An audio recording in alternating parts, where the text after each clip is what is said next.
Gara-gara ujiltu mirtu noodada Mallattoo waraana bilisummaa Oromoodha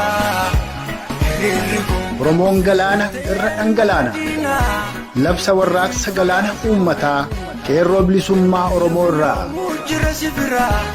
Wareegama lubbuu dhiiga dafqaaf lafee ilmaan Oromoodhaan TPLF Impaayera Itiyoophiyaa afan keessaa salphattee baatee Tigraayitti galte. Yeroo Tigreen Tigraayitti galte sanatti fooliin bilisummaa Oromiyaa keessatti urgaa'uu eegalee ture.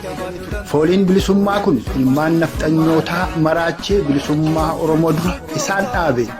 Ilmaan nafxanyootaas Abiy Ahmedin qabatanii eenyummaa Oromoo dhabamsiisuun abashoomsuu yookiin ajjeesuu fi Oromiyaa diiguun karoora isaanii godhatan.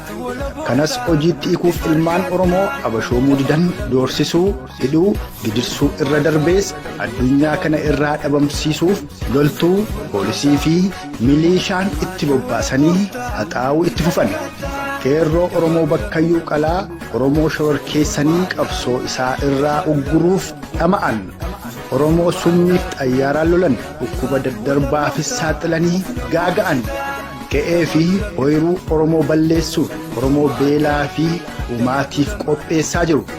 Har'a dhimmi Oromiyaa keessatti deemaa jiru dhimma jiraachuu fi dhabamuu ta'ee jira. Gatiin wareegama jaallanii kabajaan lubbuu 10,000 kana ta'uu hin malle.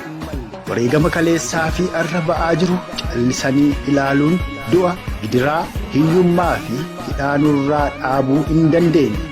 Rakkoo keenya isa maayyii xumura itti tolchuuf warraaqsi waliigalaa barbaachisaa ta'eera.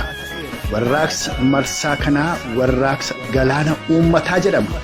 Warraaqsi galaana uummataas kan inni eegalu waxabajjii bultii 8 bara 2020tti ta'a. Dhaadannoon warraaqsichaas Oromoon galaanaa irra dhangalaana kan jedhu ta'a. Warraaqsi kun hanga akka galaana guutee Oromoon ba'aa dhiyaa kaabaa kibbaa fi giddugaleessi wal argee fi waliif galee mirga iree mataa isaa ofiin murteeffatutti hin dhaabbatu. Gaaffii fi akeeki ilmaan Oromoo irratti wareegaman bakkaan ga'u malee of duuba mil'achuun hin jiraatu. Wareegama Oromoon guyyuu baasaa jiru kanatti gatii itti laachuuf Oromoon bakkayyuu tokkummaan yeroo tokkotti akka galaanaa ilmaan nafxanyootaa fi gufuuwwan bilisummaa irra dhangala'ee biyya isaa dhuunfachuun dirqiidha. Du'a maqaa hin qabne kan karoora diinaan du'an irra wareegama seenaa qabu kan falammii haqaa fi bilisummaaf godhamu keessatti aarsaa baasuun iraarfama gadadoo fi du'a Oromootti xumura gochuun kabaja qaba.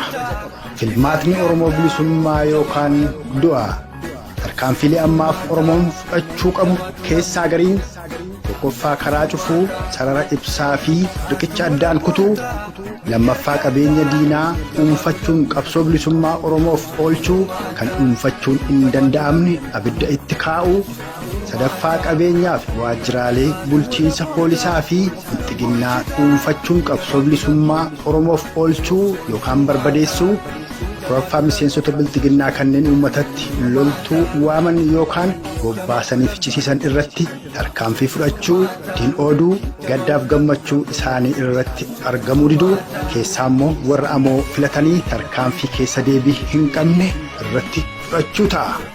Oromoon galaana, diinni galaana kana guusuuf dhama'us ittiin milkaa'u. Galaanni kun guutee gufuu fi hosii Oromiyaa keessaa ni qulleessa. Oromoofis furmaata maa'ii fida. Hidhaan gidiraa fi duutis Oromoo irraa dhaabbata. Gaafa galaanni kun guutu Oromoo, Oromummaa fi Oromiyaan bara baraan jiraatu. Ekiraan jaallanni wareegamanis ni boqota. Hawwii fi fedhiin ilmaan Oromoo ni guutama, bara baraanis jiraata. Oromiyaan dhiiga ilmaan isheetiin ni bilisoomti. Injifannoon uummata Oromoof waxabajjii 2020. Hubachiisa dhaamsa warraaqsa kanaa fi kan wal duraa duubaan dhaamamu wal hordofuu, wal qaqqabsiisuu fi hojiitti hiikuun mirgaaf dirqama Oromummaati.